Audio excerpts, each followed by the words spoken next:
So I'll quickly cover all the factors that are predisposing to the adjacent segment disease and how to prevent them. So adjacent segment problems, actually by the time you come to this term, there are so many terms, you don't know which to use when. Neither is there a consensus and it's very confusing. So adjacent segment degeneration, as we know, it's just the degeneration of the adjacent level disc of which is adjacent to the level which is operated.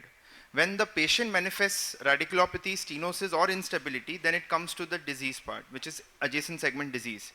This then later on came to be adjacent segment pathology, and CASP and RASP are nothing but clinically present adjacent segment pathology and radiological adjacent segment pathology. So I highlighted this article which recently came in the Indian Spine Journal, and what they've done is they've listed all the articles where patient had significant amount of RASP and CASP. Two things which were noteworthy is look at the percentage of RASP in all these studies and look at the percentage of CASP. So a lot of patients will have radiological evidence of ASD, but very few come with clinical manifestation of this disease. So now what are the non-surgical factors predisposing to ASD?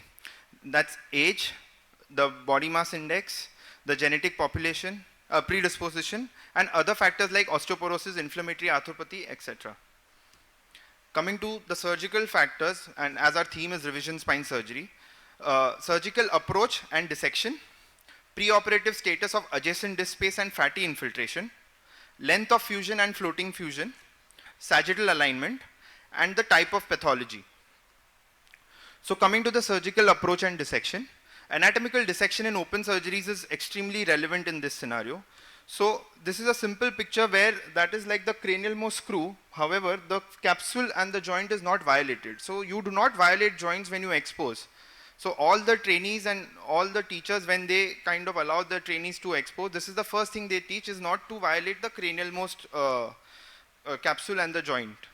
So this can lead to ASD and it has a direct relation. Now facet joint violation with instrumentation. This happens especially with the cranial or proximal screws, and this is the facet joint angle, and there was something called as the facet joint violation, and there was a radiographic grading for this. So the left figure here on the left, the leftmost screw is actually grade 3 where the screw travels within the facet articulation. The right one is still grade 1 of the first picture where the screw is in the lateral facet but not into the articulation, and the one to the right has penetration of facet articulation by screw which is less than 1 mm. So now we have a lot of studies based on this where they analyze the risk factors following minimally invasive, and we even had a comparative study where they had compared MIS versus open, and they found out that the chances of facet joint violation is more in MIS, especially in patients who are younger than 60 and with a high BMI. So the ones who are doing MIS, I think there is enough evidence for the same, but they are usually very careful when they put the proximal most screw to avoid facet joint violations. Now coming to the preoperative status of the adjacent disc space. So Fuhrman had very clearly classified this into 5 different types, starting from complete homogeneity to completely black disc. So usually they say that Fuhrman grade 3 is kind of a red flag where you have to kind of address the adjacent segment also, because the tendency of these patients to go into ASD is much higher. So consider this case where it was a complete herniation at L4-5. The surgeon went ahead, did a discectomy and an interbody fusion. But what he had forgotten is that the disc space at L3-4 is almost nearing Fuhrman 3. This only happened, and then the patient came with a complete herniation at L3-4.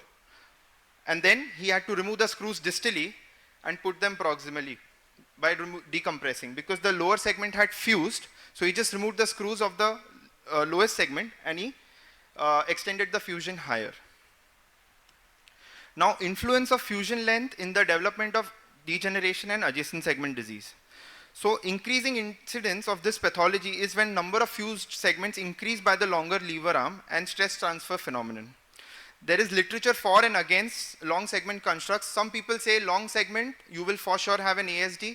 The others say you have fused so many segments that you may not have another segment left to have an ASD. But then comes the concept of PJK again in those which have low frailty index and everything. So this is another patient again who had a long segment construct, and then lower down you can see how it has failed and the surgeon had to extend the fusion proximally. So influence of fusion length, again, there is something called as floating fusion. There was a study which was done where they compared L45, L5S1 and L451 fusion, and it was reported that L45 fusion caused maximum ASP, and it was more frequent than only 51 or L451. The most important parameter is this.